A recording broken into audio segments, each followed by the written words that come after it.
Hello दोस्त, मैं नीलू गायिका अपने चैनल पे आप लोग का स्वागत करती हूँ। और मैं जा रही हूँ एक सोहर गीत गाने। आप लोग को कैसा लगेगा कमेंट में बताना और मेरे वीडियो को लाइक सब्सक्राइब करना। जय माता जी।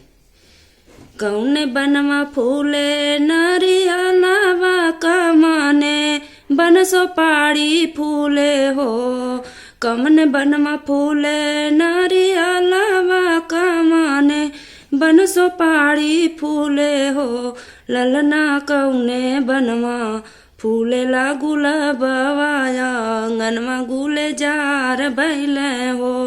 ललना कौने बनवा फूले ला गुलाबवाया आंगनवा गुले जार बैले हो। राम बनवा फूले नारियला वाला खाना बन सोपाड़ी फूले हो। राम बनवा फूले नारियला वाला खाना बन सोपाड़ी फूले हो।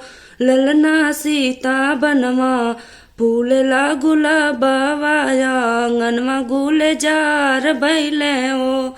राम सीता बनवा फूले ला गुलाबवाया आंगनवा गुले जार बैले हो। के करा के राम के करा के लक्ष्मण हो। ललना के करा के भरत भुआलया आंगनवा चारो खेलाए हो। ललना के करा के भरत भुआलया आंगनवा चारो खेलाई हो।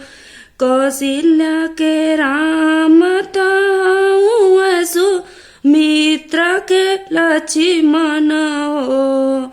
ललना काया के भरत भुआलया आंगनवा चारो खेलाई हो।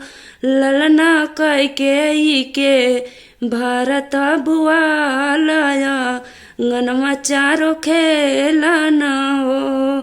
ललना के भरत भुआलया आंगनवा चारो खेलाई हो। जय माता। मेरा वीडियो कैसा लगा आप लोग कमेंट बॉक्स में ज़रूर बताना और वीडियो को लाइक सब्सक्राइब करना। जय माता दी।